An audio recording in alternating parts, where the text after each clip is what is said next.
अब बस यहाँ मैं हूँ, मेरा रक्षा है तुम और ये हमारी पार्टी हो रही है, पार्टी हो रही है। अस्सलाम वालेकुम फ्रेंड्स, मेरा नाम है सुमैर और आप देख रहे हैं सभी सुमैर यूट्यूब चैनल। तो दोस्तों, आज हम एक ऐसी सीधी सादी मासूम और शरीफ लड़की के बारे में बात करने जा रहे हैं जिसे अपने 5 स्टार जैसे कमरे में अपने मासूम और फरिश्ता नुमा शौहर के साथ बेड पर लेटना मंजूर नहीं है, लेकिन गैर और नामहरम लोगों के घर जाकर उनके घर का झाड़ू पोछा करना, बर्तन मांजना और उनके बाथरूम धोना मंजूर है।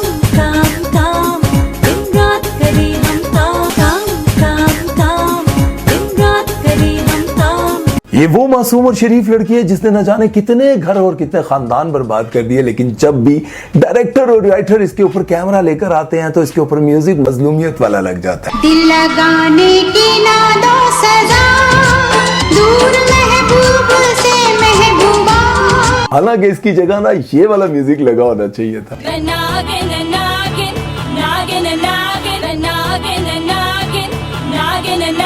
अब आप खुद ही बताएं कि ये कहां का इंसाफ है। ये ऐसी मजलूम और मासूम लड़की है जिसने अपने शोहर के मुंह पर पहले थप्पड़ मारा और फिर थूक दिया, और उसके बदले में इसका शोहर इतना बेचारा अच्छा कि इसके मुंह पर पप्पी कर दी, समझ रहे हो, और इस पर नाराज होकर ये घर छोड़कर चली गई। और फिर इसे बस में गैरतमंद कंडक्टर मिलता है जो इसे 20 रुपए के किराए के बदले में 2.5 लाख रुपए की चेन हड़प कर जाता है और कहता है जो पठान मेरी जान महफिल ही लुट जाए। और मजे की बात, जब वो अपनी 2.5 लाख रुपए की हीरे वाली चेन इस कंडक्टर को दे रही होती है तो आसपास बैठा कोई बंदा नहीं बोला। जब इस तरह की खूबसूरत और मासूम लड़की किसी परेशानी में होती है तो 10 भाई जमा हो जाते हैं। उनमें से सबसे आगे कौन सा होता है? बाजी कोई मसला नहीं, मेरे होते आपको कोई परेशानी कम।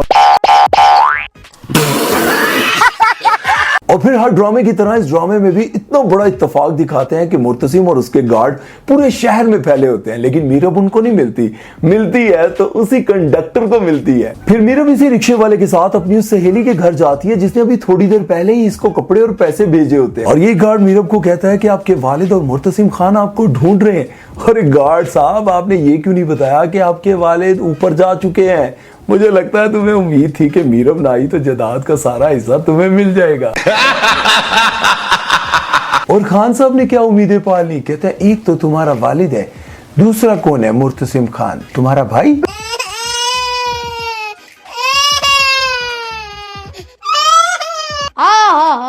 और फिर ये खान साहब मीरब को कहते हैं कि चलो अपना फोन निकालो, अपना चाचा मामा ताई को फोन लगाओ। और वो आगे से कहती है कि मेरे पास फोन नहीं है। तो कहते क्या तुम्हारे पास फोन नहीं है? मुझे तो लगता है खान साहब के अरमानों पर पानी फिर गया। खान साहब ने सोचा था कि चेन बेचकर मैंने रिक्शा लिया, अब आईफोन बेचकर कोई गड्डी शड्डी लेकर क्रीम ऊपर पर चलाऊंगा, लेकिन बेचारे के अरमानों पर पानी फिर गया भाई। ऊपर से ये खान साहब सब कुछ देखने के बाद कहते हैं कि ये दुनिया बड़ा जालिम है, अब तुम किधर जाओगी? ओ भाई, तेरे से बड़ा जालिम कौन होगा? 25 रुपए के टिकट के बदले में तूने 2.5 लाख रुपए वाली चेन अंदर कर ली है।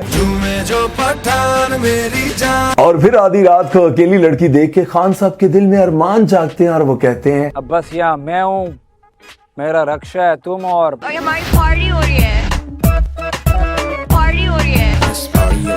यार, यहाँ पर मेरा ये वाला सवाल तो बनता है राइटर और डायरेक्टर से कि इस तरह की लड़की को इतना मजलूम और मासूम क्यों दिखा रहे हो? यार हद होगी है, इतने अच्छे शोहर को और इतने बड़े घर को छोड़कर रोडों पर ख्वार हो रही है और उस लड़की को इतना मजलूम दिखा रहे हैं कि अब बेचारी कहाँ जाए। और फिर मुर्तसिम को दिखाया जाता है कि बेड की चादर के ऊपर इतने प्यार से हाथ फेरा होता है जैसे न जाने कितनी यादें हो इस बेड पर। ओ भाई, तू सोफे पर हाथ फेर जो तेरे दुख सुख का साथी है, तेरी तन्हाइयों का साथी है, और अभी भी बेचारा थक हार कर आकर सोफे पर लेटता है। ओ भाई, अब तो तू बेड पर लंबा होकर लेट जा। और वो मीरब की यादों में इतना पागल है, दुखों से चूर है, और पीछे म्यूजिक कौन सा लगाया? क्या होती है बेवफाई, तुझे करके दिखा दूंगा। ओ भाई, अब तो ये वाला म्यूजिक लगना चाहिए।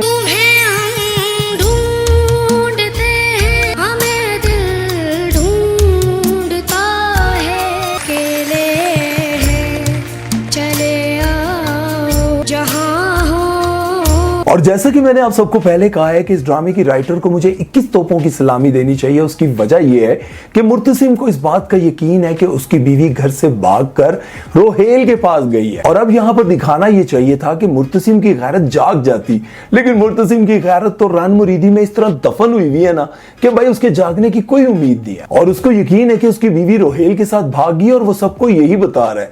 लेकिन जब सब उसको मना करते हैं तो क्या कहता है आगे से, खबरदार, वो मेरी जान है, मेरी बीवी है, मेरी इज्जत है, मैं उसका पीछा क़यामत तक करूंगा। हाँ, यकीनन उस वक्त आपके नाम के साथ लगेगा मुर्तसिम खान मरहूम की रूह जो है वो मीरब को ढूंढ रही है।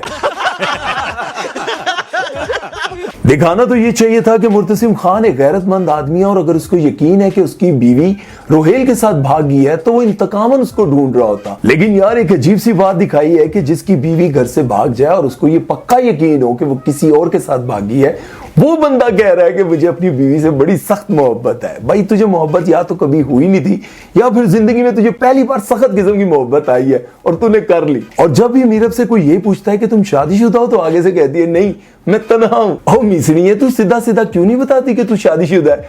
मुझे पक्का पता है तू अब लाले को भी अपने ऊपर लट्टू करवाने के चक्कर में है, फिर बाद में इससे भी एग्रीमेंट करेगी। हाँ, लेकिन ये पठान लाला ये एग्रीमेंट पे अमल नहीं करेगा, जरा ध्यान से, अभी मजा आएगा ना भिड़ो।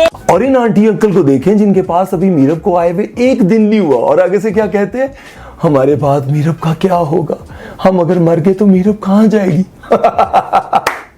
मतलब इन्होंने पहले से प्लान कर लिया है कि खान की और इसकी पक्की शादी कराएंगे। और फरूख लाले का ये सीन देख कर ना मुझे बड़ा मजा आया जब वो मीरब की सहेली के घर जाता है और बख्तू को आगे से कह रहा है, हटो माड़ा, बंदा किसी का पूछने नहीं आ सकता है, तुम इधर बीच में आ जाते हो। और जैसे ही मुर्तसिम खान को देखता तो कहता मैं तो मासी को लेने आया हूं। सारी हवा निकल जाती है। डर गई। और भाई इतने बड़े ड्रामे में इतनी बड़ी बोंगिया मैंने आज तक नहीं देखी। जब ये पठान लाला मीरब से ये पूछ रहा होता है कि मुर्तसिम तुम्हें क्यों ढूंढ रहा है, तो वो फौरन कहानी घड़ती है और कहती है कि मेरे माँ बाप जबरदस्ती मेरी मुर्तसिम खान से शादी करवाना चाहते थे। वो फिटे मुंह तुम्हारे, और सीधा सीधा क्यों नहीं बताती कि मुर्तसिम खान तेरा मियाँ है, क्यों लाले को भी लारे पे लगाया हुआ है। वो बेचारा एंड पे रिक्शे पे वो भी सुन रहा होगा। और मुर्तसिम को देखें ऐसे गुस्से में आया, मैंने सोचा अब न जाने क्या कर देगा। कमरे में आता है, बेड की चादर खाली खराब करता है। ये वो लोग होते हैं जो रात को 80 रुपए की कुपी पी के ना पूरे मोहल्ले में शोर डाला होता है, अरे मैं दरम बरम कर देंगा। और जैसे ही पुलिस वालों का डाला आता है तो फौरन ही पास खड़े हुए उस भाई को ऐसे कहने लग जाते, भाईजान क्या हाल है, खैरियत है, कोई मसला नहीं, मैं सुबह भाई के लिए हाजिर हो जाऊंगा। अब दोस्तों अगले एपिसोड में भी आप लोगों को चूंटियां बनाया जाएगा। मेरा मतलब यह है कि मुर्तसिम अपने गार्ड्स के साथ खान लाले के घर पहुंचेगा और मीरब वहां से भी नस जाएगी। ओ भाई 3 मरले का मकान, उसके अंदर भी 4 दरवाजे दिखाए जाएंगे। भाई मुझे ये समझ नहीं आ रही कि इस ड्रामे की कहानी को क्यों इतना खींचा जा रहा है। उन लोगों को पता चल गया है कि लोग इस ड्रामे को देखना चाह रहे हैं, वो फ्लैशबैक दिखा दिखा कर आप लोगों को खुश कर रहे हैं और आप लोग उस ड्रामे के सीन देख देख कर सारा दिन मुर्तसिम का क्या होगा, मीरब बेचारी का क्या होगा। अब जो औरत मार्च वाले लोग हैं ना, वो मीरब को देखकर कह रहे होंगे बेचारी क्या करती, इतनी बड़ी ज्यादती होगी है बेचारी के साथ, कहां जाती, माँ बाप के घर भी नहीं जा सकती। आहो माँ बाप के घर जाती तो माँ बाप कहते हैं कमरे च आराम नाल बैठ जा, तेरे मियां नु बुला के गल करांगे। लेकिन औरत मार्च वाले कहते हैं बेचारी वहां भी जुल्म भी सहती, माँ बाप का भी जुल्म सहती, कहां जाती, आखिर रक्षे वाले के साथ ही फंसना था। भाई मुझे ये समझ नहीं आ रही कि इस ड्रामे को बिला वजह क्यों खींची जा रहे हैं, क्यों बिल्ली चूहे का खेल दिखाया जा रहा है। बस मुर्तसिम जाए वहां पर अपनी बीवी को पकड़े, उससे पूछे हाँ भाई दोबारा ठिशुम ठिशुम ठा करना ही या नहीं करना ही, सीधी सीधी गल कर, नहीं तो तेरा इस पठान ना निकाह कराने ते तेन तोड़ देने। लेकिन ये बात समझ नहीं आ रही कि इस एपिसोड सिर्फ दिखाया ये जाता है कि मुर्तसिम बेचारा गैरतमंद बनते हुए भी गैरत नहीं आती उसकी, ना ही गैरत जागती है, अपनी बीवी को ढूंढता रहता है ये जानते हुए भी कि वो किसी और के साथ नस गई है। चलो जी खींच लो जितना खींच सकते हो, ड्रामा भी तुहाडा, एक्टर भी तुहाडे, टीवी भी तुहाडा, जो मर्जी करो सानू की, असि तो सिर्फ लोगों को हसाना सी। हस पे हो तो ठीक है, हसोगे तो फसोगे ना पाए ना। अगर फंसना चाहिए तो इंस्टाग्राम पे आ जाओ। अपना बहुत सारा ख्याल रखो, दुआ में याद रखिएगा और स्माइल चौधरी को दीजिए इजाजत। अल्लाह हाफिज।